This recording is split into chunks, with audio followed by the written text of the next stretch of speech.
everybody. Welcome back to another episode of Practical Nutrition. I'm Sara Kostelnick. I'm Cassie Dimmick. And I'm Alix Shantz.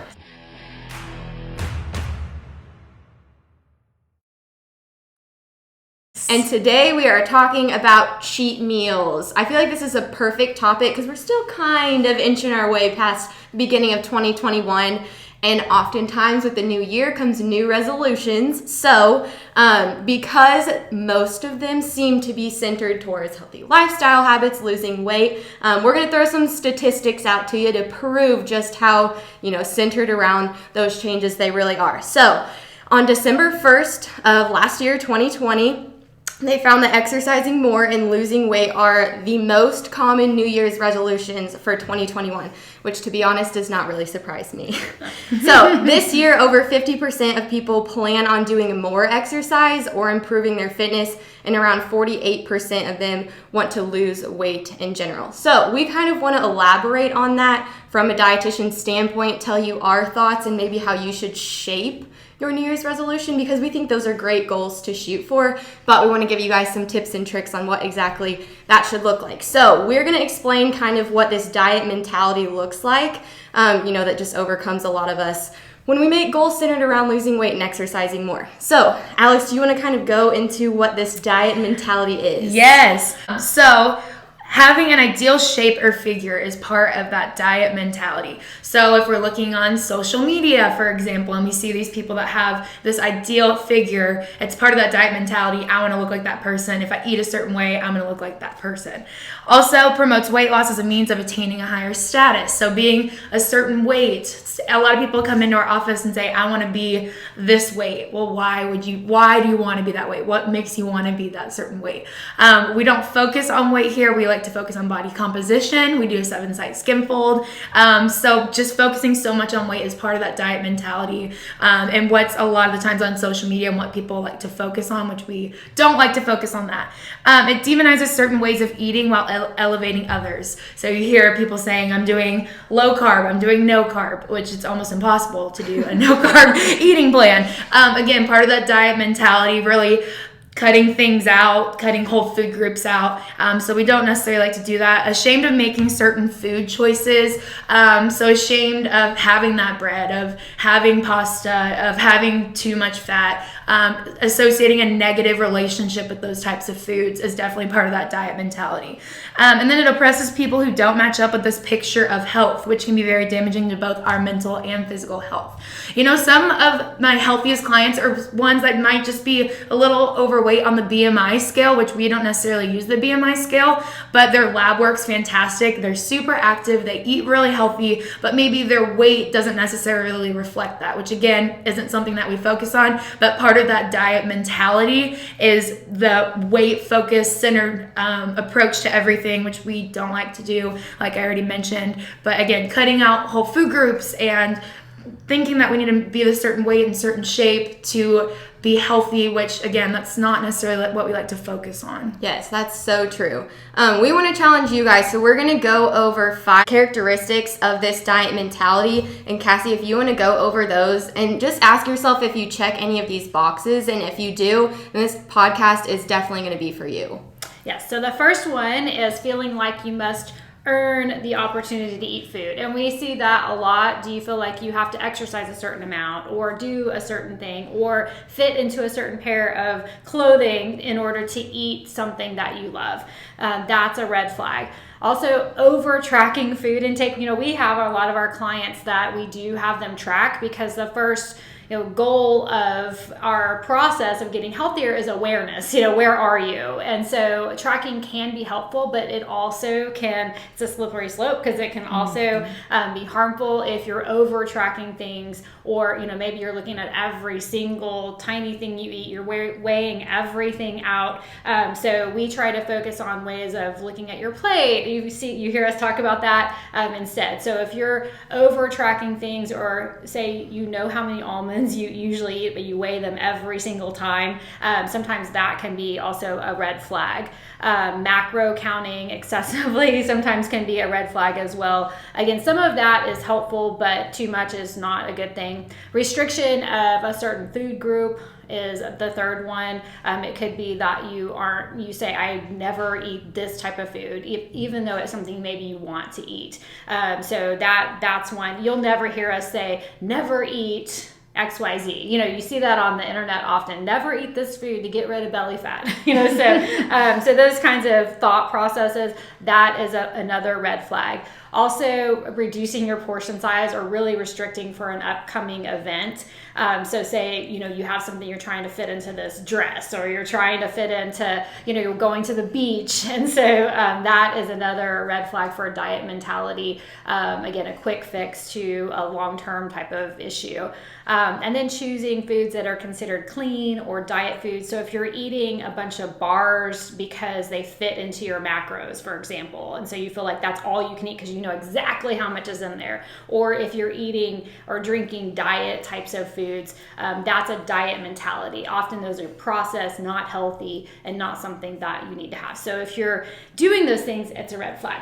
Right, and we want to assess where, all of our clients that walk through it, we want to know where they're at, and so we try to listen to their word choice. So as dietitians, we are trained to listen for specific words that our clients say that lead us to believe that they are stuck in what we call this diet mentality, because we've said it before, we'll say it again, we're here for sustainable habits to help you get the tools that you need to carry on that healthy lifestyle for the rest of your life and not just this 6-week challenge or whatever, right?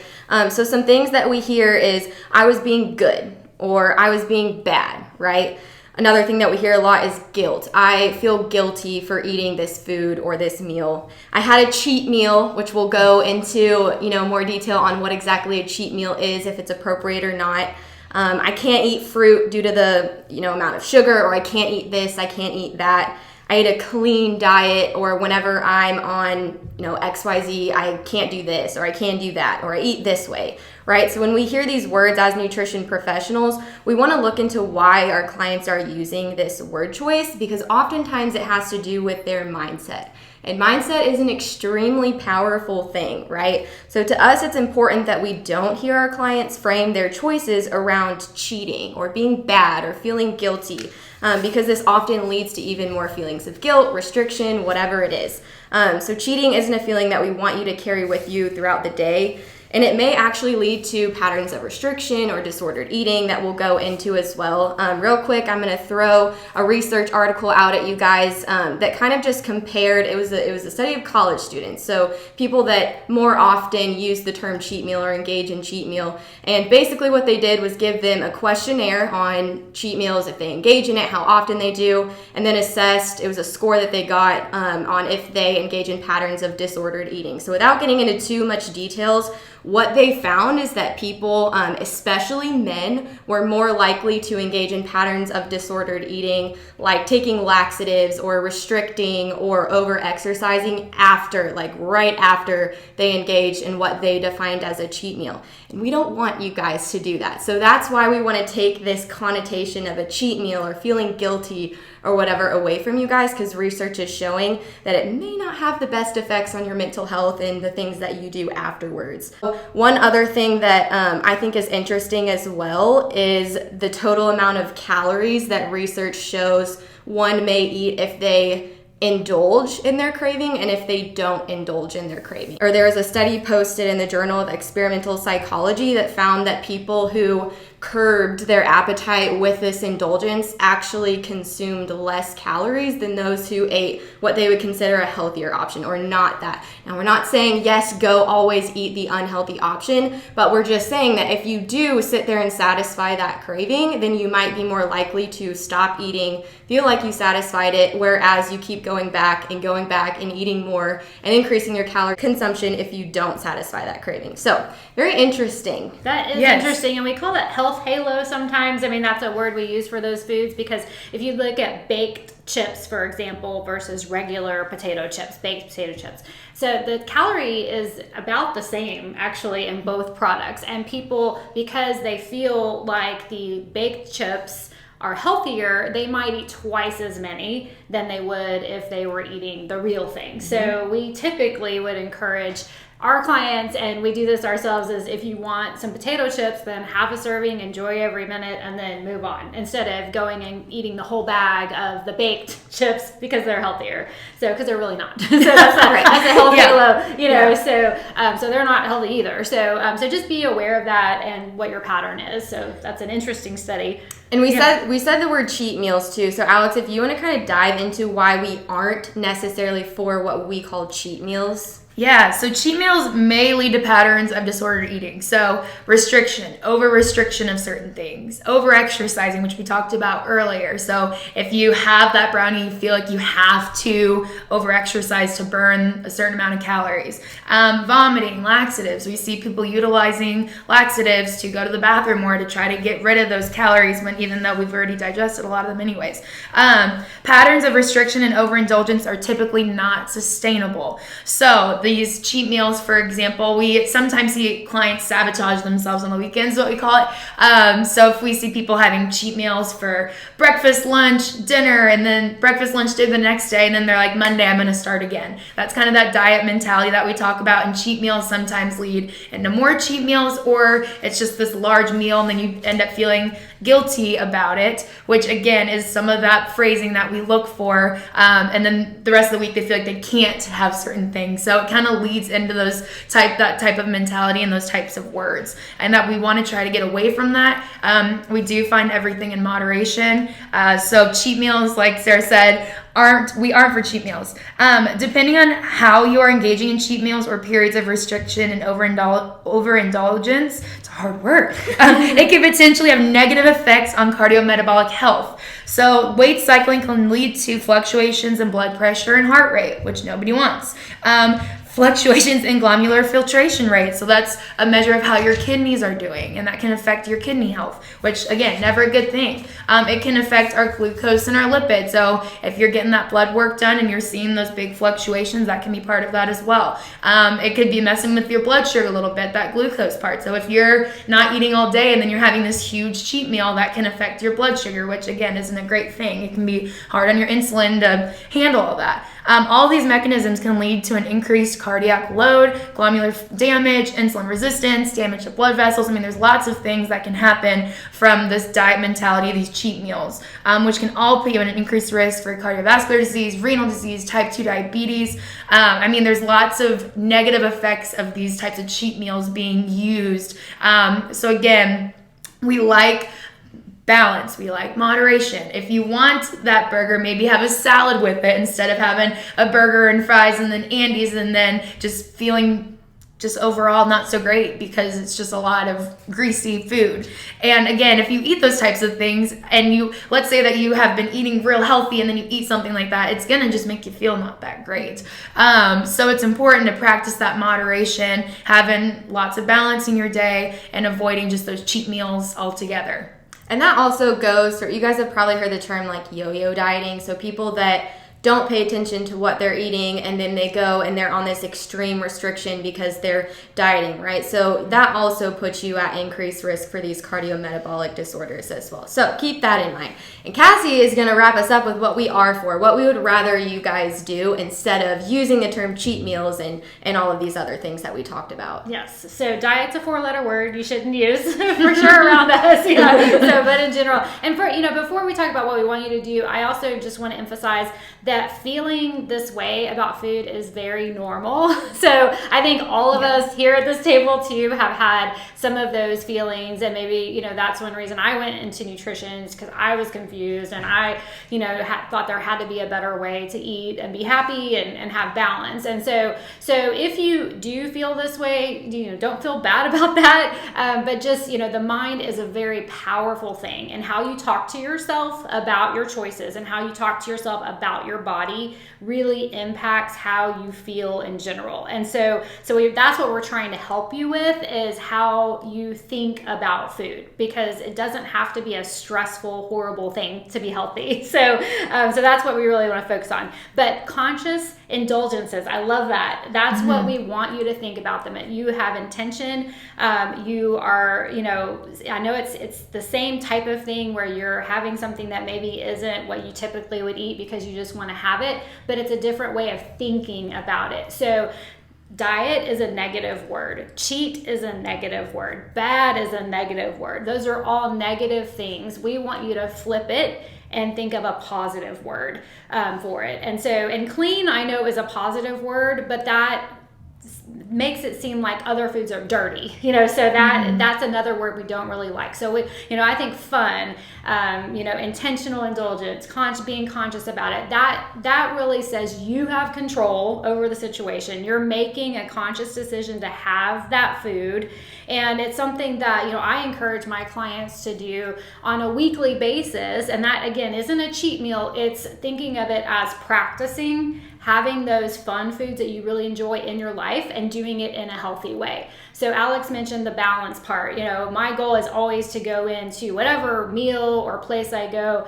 and not overeat. And so filling up some on veggies helps, and getting those healthy foods in, and that'll help you not eat as much of the other stuff. And then maybe picking and choosing what you really want. If it's something like salty that I want, I may get a salad with grilled chicken and french fries on the side, so even though if it doesn't make sense. Or if you really want to have Andes, or we keep mentioning Andes because everybody loves it. But if you want to do something like that, set yourself up for success by having a small, or splitting it with someone. And then also not having a huge heavy meal before you go. So those are really, important things, thinking about it differently, and then not overeating. And that's an intention that you can feel good about. You're done with it. You enjoyed it, but you didn't, take 2 steps backwards after your week that you had that you were successful. Yeah. Cassie, you use the word control and being in control of what you're doing and this journey that you're on. And I think that's really important because